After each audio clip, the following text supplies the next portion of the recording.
আইখাম ব্লগছৰ অন্য এটি ভিডিঅ'লৈ আপোনালোক সকলোকে পুনৰবাৰ স্বাগতম জনাইছোঁ। আজি লৈ আহিছোঁ তিনিটা ব্ৰেকফাষ্টৰ আইডিয়া আপোনালোকৰ বাবে। আমাৰ ঘৰত সদায় আচলতে ৰুটিয়ে খোৱা হয়, সেইকাৰণে আপোনালোককো ভাবিছোঁ যে সৰু এটা আইডিয়া দিওঁ যাতে ৰুটিৰ বাহিৰে আৰু বেলেগ কি খালে আপোনালোকে ভাল লাগিব। মই যিহেতু সদায় ৰুটিয়ে খাওঁ আৰু ৰুটি খাই কেতিয়াবা আমনিও লাগে, সেইবাবে ভাবিছোঁ যে ৰুটিৰ বাহিৰে আৰু অন্য কিনো এনেকুৱা ৰেচিপি আপোনালোকৰ লগত শ্বেয়াৰ কৰোঁ যাতে আপোনালোকে সৰু ল'ৰা ছোৱালী যদি ঘৰত থাকে টিফিনতো দিব পাৰে, নাইবা আলহী আহিলেও খুৱাব পাৰে। প্ৰথমটোতো একদম সহজ আৰু চবেই সকলো অসমীয়া ঘৰতে বনাই খায়, লুচি, বন্ধাকবি, আলু ভাজি আৰু মই এয়া বিলাহী টক বনাইছিলোঁ গুড় দি পেলাই।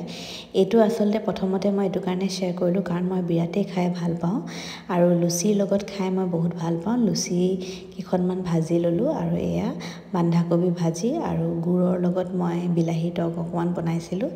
ছেকেণ্ডটো হৈছে মই বনাইছিলোঁ এয়া চিৰাৰ পোলাও। চিৰাৰ পোলাওখিনি এনেইতো আমি চিৰা আৰু গাখীৰ দৈ দি খায়ে থাকোঁ, কিন্তু কেতিয়াবা এনেকৈ বনাই খাই চাবচোন, খুব ভাল লাগে খাই। প্ৰথমতে তেলত এনেকৈ মই ফোৰণ দিলোঁ, ফোৰণত মই গোটা গৰম মছলা দিছিলোঁ, আলু কেইডোখৰমান ফ্ৰাই কৰি ইয়াতে বিন, গাজৰ আৰু এনেকৈ দি পেলাই ইয়াতে অকণমান পিঁয়াজ দি দিছোঁ মই। আৰু আপোনালোকেও জনাবচোন যে আপোনালোকে ব্ৰেকফাষ্টত কি খায় ৰুটিৰ বাহিৰে। ইয়াতে মই নিমখ আৰু হালধি দি দিছোঁ। নিমখ আৰু হালধিখিনি দিয়াৰ পিছত অকণমান দেৰি ঢাকনা মাৰি পেলাই ভাজিখিনি সিজিবলৈ দিম। এতিয়া গোটেইখিনি ভালদৰে মিক্স কৰাৰ পাছত ইয়াত মই অকণমান চেনি দি দিছোঁ আৰু গৰম মছলা দিছোঁ।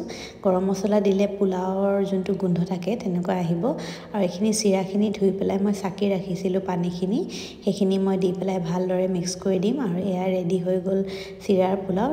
অকণমান লাষ্টত মই কেইটামান কিচমিচ দি দিছিলোঁ, আপোনালোকে কাজু দিব পাৰে।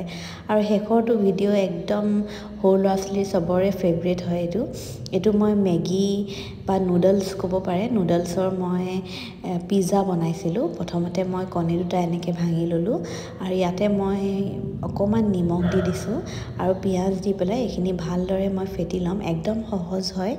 আৰু ইয়াতে এতিয়া মই এই যোনখিনি মই ৱাই পেকেট লৈছিলোঁ, আপোনালোকে মেগী যদি খায় মেগীও ব্যৱহাৰ কৰিব পাৰে, নাইবা চাওমিনৰ সৈতেও কিন্তু বিৰাটেই ভাল লাগিব খাই। আৰু ইয়াতে মই এইখিনি এতিয়া অলপ বইল কৰি ল'ম। ইয়াত যোনটো পেকেটত যোনটো টেষ্ট মেকাৰ আহে সেইটো মই ইয়াতে দি দিম বইল কৰাৰ সময়ত। আৰু এইখিনি এতিয়া মই অমলেটৰ নিচিনা বনাই লৈছোঁ। অমলেটৰ নিচিনা বনাই পেলাই গোটেইখিনি ইয়াতে মই এনেকৈ স্প্ৰেড কৰি দিম। যোনখিনি মই বনাই ৰাখিছিলোঁ এইখিনি স্প্ৰেড কৰি দিয়াৰ পিছত ওপৰতে মই মজৰেলা চীজ দি দিছোঁ। আপোনালোকৰ ওচৰত যদি স্লাইচ চীজ থাকে বা সেনেকৈ যদি আপোনালোকৰ ঘৰত যদি স্লাইচ চীজ নাথাকিলেও চীজ নোহোৱাকৈও খাব পাৰে, কোনো কথা নাই। এয়া ৰেডি হৈ গ'ল। আৰু আজি ভিডিঅ'টো যদি ভাল লাগিছে তেনেহ'লে লাইক, শ্বেয়াৰ আৰু ছাবস্ক্ৰাইব কৰিব।